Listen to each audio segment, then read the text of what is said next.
Good afternoon. My name is Jeff Bettger. I'm here.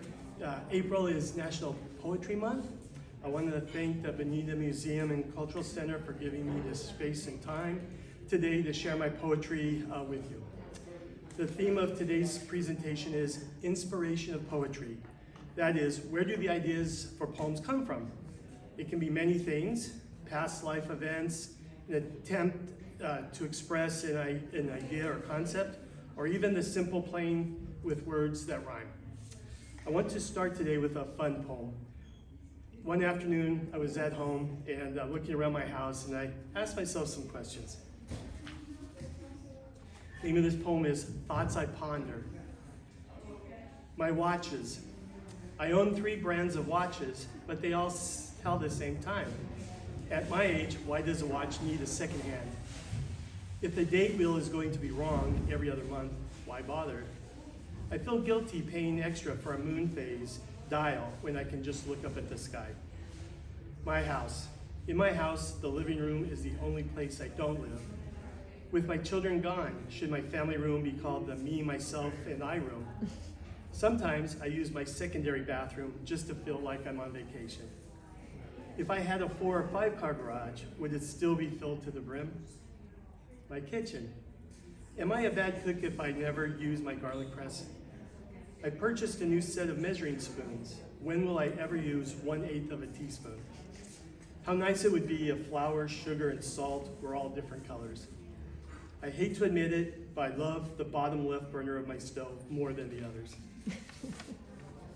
Pets. I like pets, but not their mess. Can I be an afternoon doggy grandparent? If I owned a ranch, I would have a sheepdog and a flock of sheep just for the entertainment. If I had a cat and a chihuahua, which would be the boss?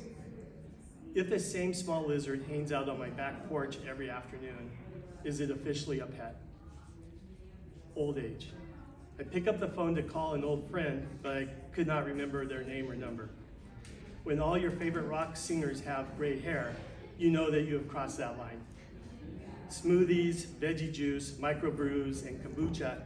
I just wanted some iced tea, please. It's embarrassing that I need to take a break after only 1 hour of gardening. Being thankful. I'm thankful my computer has a spell checker. I'm thankful there are people who enjoy reading my poems. I'm thankful I can still see the comedy in everyday life. I'm thankful that I can still be thankful after all I have seen. Thank you. Many poets write about life experiences. My poetry journey really started when my father became ill and I needed to take care of him. As I would lay awake in the middle of the night, emotions turned into words, those words turned into phrases, those phrases turned into poetry. This one's called The Good Son. I am awake. Should I say it's very early or late? For sure an hour I've learned to hate. Awake because a great idea grows? Awake reflecting on the day's woes? No, because my father is awake and by himself he cannot be awake. I am now very awake. With this empty time, let me see. A great son I have always tried to be. Didn't complain and did my chore. Always a great son to my core. Time increased the debt. Stay awake, because his aged body remains awake. I am still awake, because I heard his call and cannot let him fall. This debt with increasing effort I pay, and so here my body I lay. Tired and drowsy, yes, but clearly awake. As long as he needs me, I will be awake. Thank you.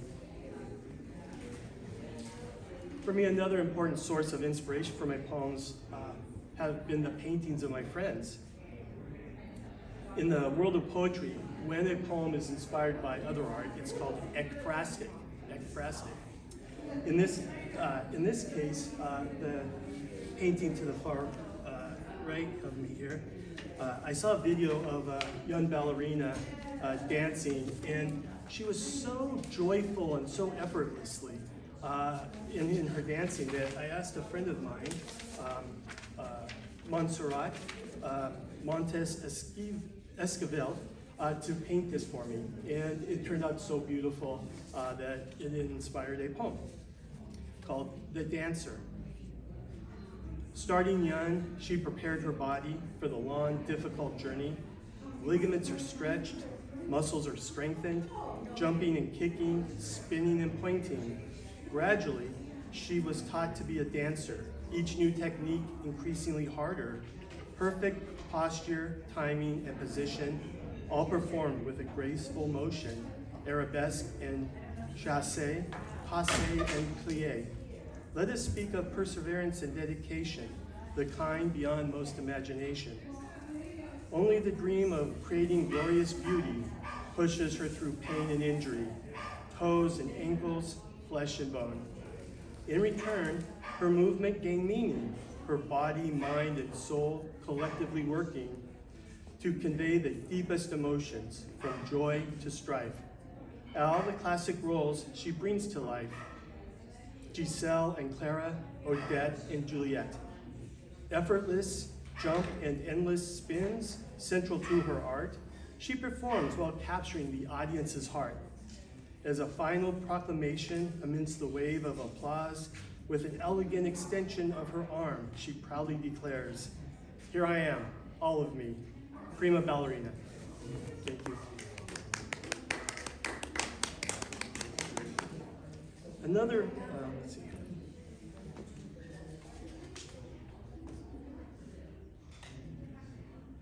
Okay.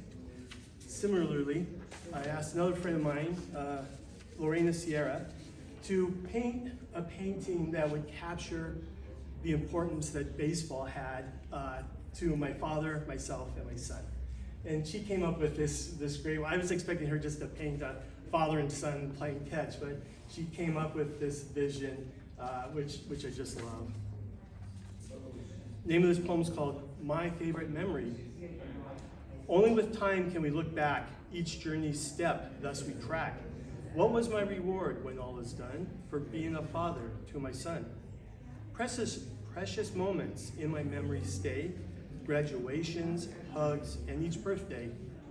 But memories of Little League baseball, so many wonderful scenes I recall.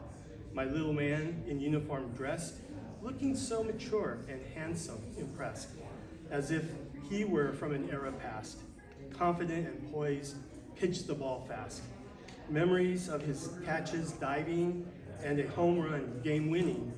But the moment that means the most, young players now call him coach. Thank you.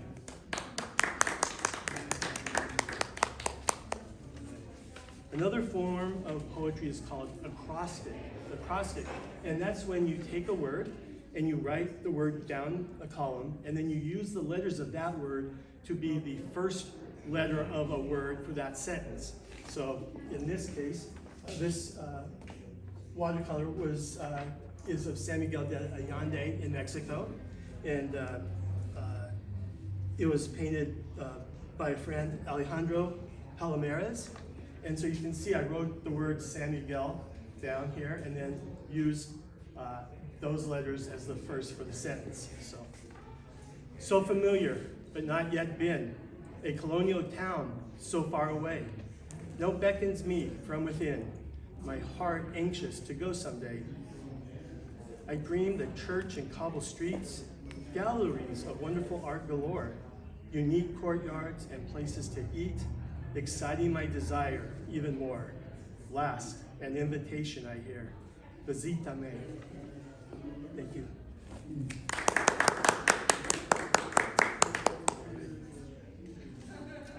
Another important form of poetry, which most people have heard of, is the sonnet. This is the form that Shakespeare used. And sonnets have very interesting rhyming criteria. First and third line will rhyme at the end, and the second, fourth, etc. This illustration is from South Africa, and was created by Sarah Dahir. I just love it. It's three friends looking at some art.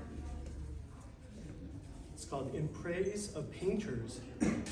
Three friends, fun date, exhibit, viewing, paintings, amusing.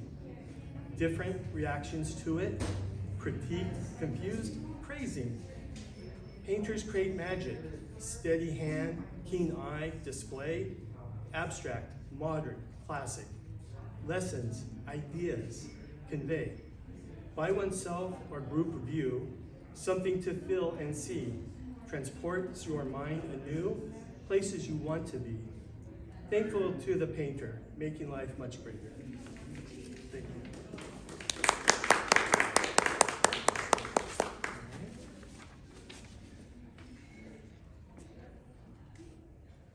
I think photographs are another very important source of inspiration. So I was driving home one day after work, and right by the lake of Eastlake, and I captured this with my iPhone. No fillers, no filters, nothing. Just Mother Nature. The lake.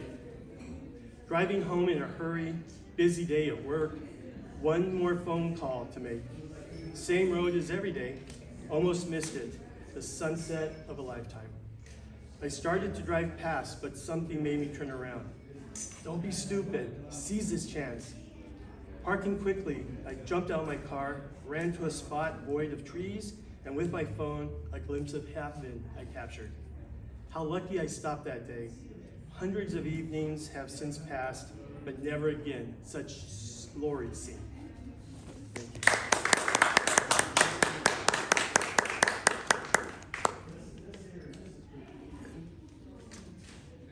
Another very important photo in my life. A dear friend of my family, Carly Castro, sent me this photo of her son surfing for the first time. And it inspired a poem which I submitted to my very first poetry contest. And the day after we put my dad to rest in Colorado, a good friend of mine, Robert O'Sullivan, called and said, "Jeff, you won." I won what? "Jeff, you won first place." "Robert, what are you talking about?" He said, "The poetry contest, you won first place." I'm like, there's no way.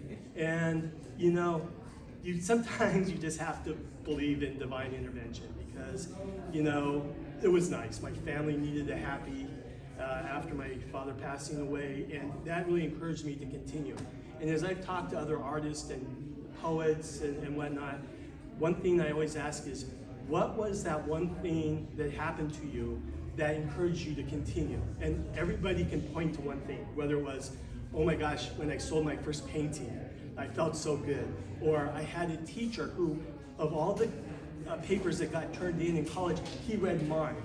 And that made me feel like, okay, I might be good at this. So whenever you can encourage an artist, it's a good thing.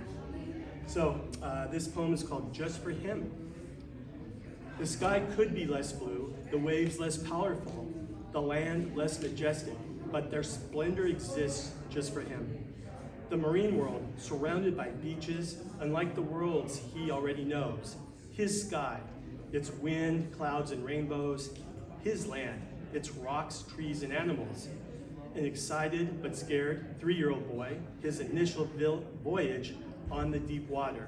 First mate on his brother's surfboard. Salty mist in his eyes, the shore so far away. Bobbing up and down like a bathtub toy, waiting for just the right wave. This one. Kneeling in front, brother's hands on his waist. Ready, set, pop, up he bravely stands. Exhilaration like he has never known. A small wave, but to him a 10-foot wall. Supreme joy on his suntanned face, hang loose displayed on his little hand. Today's introduction to the Hawaiian waters, a mere glimpse of its vastness and spirit. Many magical creatures yet to meet, sea turtles, dolphins, and manta rays. Soon, elders will teach him about the sea and its delicate balance of life. But for today, in this young boy's mind, nature's living playground exists just for him.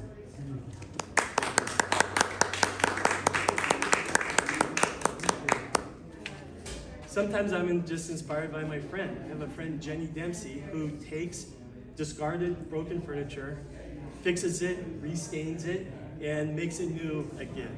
And I just love that as a metaphor for life. So I wrote a poem called Ode to Revived Furniture. Furniture we prize, an heirloom cabinet, a grandfather clock, a four-corner post bed, but over the years, even the highest quality shows cracks and decay, no longer able to serve. Legs uneven and wobbly, paint worn and chipped, handles loose or missing, drawers no longer closing. Oak, walnut, mahogany, brass, ceramic, copper, nails, hinges, glides, shaker, spindles, shelves. An artist with a vision sees what can be again, sanding, painting, staining, the discarded reviving, a resurrection of function, a resurgence of antique style, a respect for past carpenters, a resolution not to waste. I see you in your garage, overalls, gloves, sawdust, singing, smiling, satisfied, a recycled piece given new life. Thank you.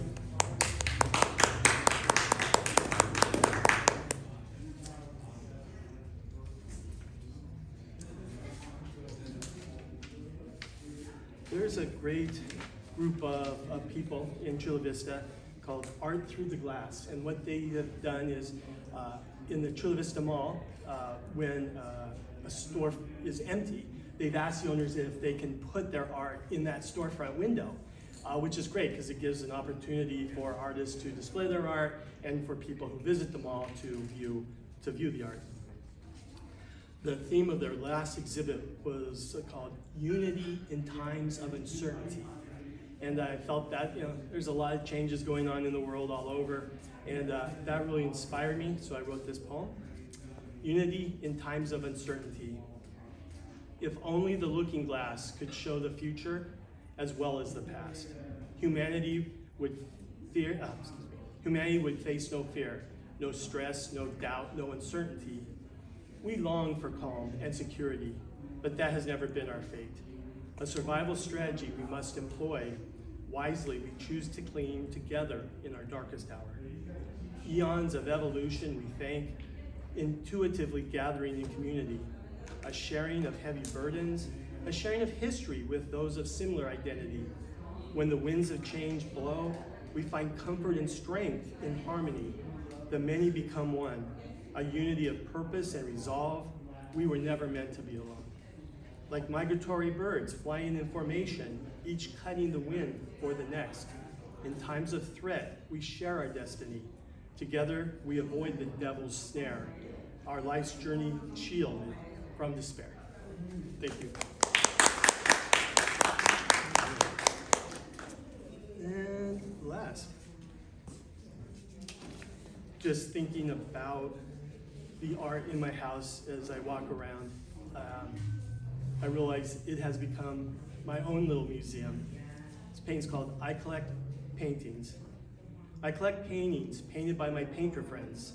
My home is their museum, each piece perfectly framed and hung. Mostly impressionism and realism, mostly colorful and beautiful. No alarming political statements, no shocking displays of horror. After all, it's my collection. I have picked what I need to see. My collection continues to grow as my painter friends and I grow. With my collection, I am never alone. My painter friends always in my home. Thank you very much. Thank you for being here this afternoon. Thank you to Wendy and the Bonita Museum, and for giving a place for poetry to be. I love poetry. I think it's special. You don't need a special place to write it. You don't need a special equipment. You don't need a partner. You don't need special clothes. And it's the one art that if you have physical challenges, you can still write poetry. And also, as you get older, I think you become a better poet because you've had more life experience. So, good for me. Again, thank you. Have a wonderful afternoon and appreciate it. Thank you.